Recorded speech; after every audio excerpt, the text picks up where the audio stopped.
ಬೆಂಗಳೂರಲ್ಲಿ ಮೊನ್ನೆ ಸುರಿದಂತ ಮಳೆಗೆ ಅನಾಹುತಗಳು ಸೃಷ್ಟಿಯಾಗಿತ್ತು. ಅಲ್ಲಲ್ಲಿ ಮರಗಳು ಬಿದ್ದು ಹೋಗಿತ್ತು. ಆದರೆ ಈವರೆಗೂ ಕೂಡ ಈ ಕ್ಷಣದವರೆಗೂ ಕೂಡ ಬಿದ್ದ ಮರಗಳನ್ನು ತೆರವು ಮಾಡಿಸೋದಕ್ಕೆ ಜಿಬಿಎ ಕಡೆಯಿಂದ ಆಗಿಲ್ಲ. ಮರ ಬಿದ್ದು ಹತ್ರ 2 ದಿನ ಆಯಿತು. ಬಿದ್ದ ಮರಗಳು ಇನ್ನೂ ಕೂಡ ತೆರವಾಗಿಲ್ಲ, ಅಲ್ಲಲ್ಲಿದೆ. ಕ್ರೆಸೆಂಟ್ ರಸ್ತೆಯಲ್ಲಿ ಈ ಮರ ಬಿದ್ದು ಮೊನ್ನೆ ಸಂಜೆ ಬಿದ್ದಿರುವಂಥ ಮರ ಇದು. ಇಲ್ಲಿ ತನಕ ಮರವನ್ನ ತೆರವು ಮಾಡೋದಕ್ಕಾಗಿಲ್ಲ. ಜಿಬಿಎಲ ಅರಣ್ಯ ಘಟಕ ಅಂತಿದೆ. ಆ ಅರಣ್ಯ ಘಟಕದ ಸಿಬ್ಬಂದಿಗಳು ಬರಬೇಕಿತ್ತು, ಇದನ್ನು ತೆರವು ಮಾಡಬೇಕಿತ್ತು, ಇಲ್ಲಿ ತನಕ ಮಾಡಿಲ್ಲ. ಕ್ರೆಸೆಂಟ್ ರೋಡ್ ಮಾತ್ರ ಅಲ್ಲ, ರಾಜಧಾನಿಯ ಅಲ್ಲಲ್ಲಿ ಇದೇ ಸ್ಥಿತಿ ಇದೆ.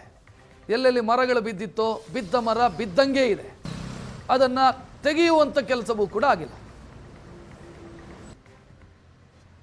ಸಿಲಿಕಾನ್ ಸಿಟಿ ಬೆಂಗಳೂರಿನಲ್ಲಿ ಮಳೆ ಬಂದು 2 ದಿನ ಆದರೂ ಮಳೆಯಿಂದ ಆದ ಅನಾಹುತಗಳು ಜೊತೆಗೆ ಮರ ಬಿದ್ದು ಏನು ರಸ್ತೆಯಲ್ಲಿ ಬ್ಲಾಕ್ ಆಗಿತ್ತು ಅದನ್ನು ತೆರವು ಮಾಡೋದಕ್ಕೆ ಜಿಬಿಎ ಇನ್ನೂ ಮುಂದಾಗಿಲ್ಲ. ಯಾಕೆಂತಂದರೆ ನಾವಿವಾಗ ಕ್ರೆಸೆಂಟ್ ರಸ್ತೆಯಲ್ಲಿದ್ದೀವಿ. ಇಲ್ಲಿ ಮಳೆ ಬಂದು 2 ದಿನ ಆದರೂ ಮರ ಬಿದ್ದಿದೆ ರಸ್ತೆಗೆ. ಈ ಒಂದು ತೆರವು ಮಾಡೋದಕ್ಕೆ ಜಿಬಿಎ ಅಧಿಕಾರಿಗಳಾಗಲಿ ಬೆಸ್ಕಾಂ ಸಿಬ್ಬಂದಿಗಳಾಗಲಿ ಯಾರೂ ಕೂಡ ಬಂದಿಲ್ಲ.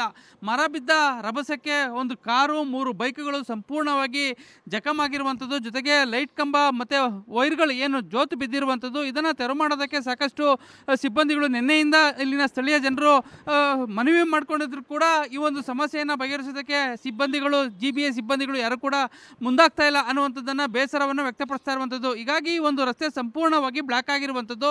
ಇದೇ ರಸ್ತೆಯಲ್ಲಿ ಮಲ್ಲಿಗೆ ಆಸ್ಪತ್ರೆ ಇದೆ. ಹೀಗಾಗಿ ಆಸ್ಪತ್ರೆಗೆ ಬರುವಂಥ ರೋಗಿಗಳಿಗೆ ಸಾಕಷ್ಟು ಸಮಸ್ಯೆ ಆಗ್ತಾ ಇದೆ. ರಸ್ತೆ ಬ್ಲಾಕ್ ಆಗಿರೋ ಹಿನ್ನೆಲೆಯಲ್ಲಿ ಸಾಕಷ್ಟು ರೋಗಿಗಳು ಈ ಒಂದು ಆಸ್ಪತ್ರೆಗೆ ಬರೋದಕ್ಕೆ ತುಂಬ ಪರದಾಡುವಂಥ ಒಂದು ಪರಿಸ್ಥಿತಿ ನಿರ್ಮಾಣ ಆಗಿದೆ ಅನ್ನುವಂಥ ಒಂದು ಮಾತನ್ನು ಹೇಳ್ತಾ ಇರುವಂಥದ್ದು. ಹೀಗಾಗಿ ನೋಡ್ತಾ ಇರ್ಬೋದು ಯಾವ ರೀತಿ ಕೇಬಲ್ಗಳು ಜೋತ್ ಬಿದ್ದಿರುವಂಥದ್ದು, ಯಾವುದೇ ತರಹ ಕರೆಂಟು ಅಂದರೆ ತಾತ್ಕಾಲಿಕವಾಗಿ ಕೊಟ್ಟೋಗಿದ್ದಾರೆ ಬೆಸ್ಕಾಂನವರು. ಆದರೆ ಇದನ್ನು ಸರಿಪಡಿಸುವಂಥ ಒಂದು ಕೆಲಸಕ್ಕೆ ಇನ್ನೂ ಕೂಡ ಮುಂದಾಗಿಲ್ಲ. ಹೀಗಾಗಿ ಸಾಕಷ್ಟು ಒಂದು ರೀತಿ ಸಮಸ್ಯೆ ಆಗ್ತಾ ಇದೆ.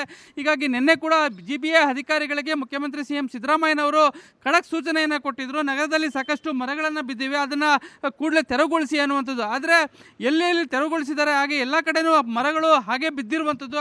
ಅದನ್ನು ತೆರವುಗೊಳಿಸೋದಕ್ಕೆ ಜಿಬಿಎ ಇನ್ನೂ ಕೂಡ ಮುಂದಾಗ್ತಾ ಇಲ್ಲ. ಹೀಗಾಗಿ ಆದಷ್ಟು ಬೇಗ ಈ ಒಂದು ಕ್ರೆಸೆಂಟ್ ರಸ್ತೆಯಲ್ಲಿ ಬಿದ್ದಿರುವಂತಹ ಮರದ ಕೊಂಬೆಗಳು ಮತ್ತು ಮರವನ್ನು ತೆರವುಗೊಳಿಸಬೇಕು ಅನ್ನುವಂಥದ್ದು ಸಾರ್ವಜನಿಕರು ಒತ್ತಾಯ ಮಾಡಿರುವಂಥದ್ದು. ಹೀಗಾಗಿ ಆದಷ್ಟು ಬೇಗ ಈ ಒಂದು ರಸ್ತೆಯನ್ನು ಸಾರ್ವಜನಿಕರಿಗೆ ಮುಕ್ತ ಮಾಡಿಕೊಡ್ಬೇಕು ಅನ್ನುವಂಥ ಒಂದು ಆಗ್ರಹವನ್ನು ಸಾರ್ವಜನಿಕರು ಮಾಡ್ತಾ ಇರುವಂಥದ್ದು.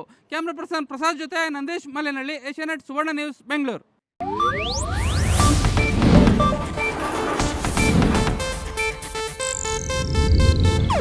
ಇದು ಏಷ್ಯಾನೆಟ್ ನ್ಯೂಸ್ ನೆಟ್ವರ್ಕ್ ಪ್ರಸ್ತುತಿ.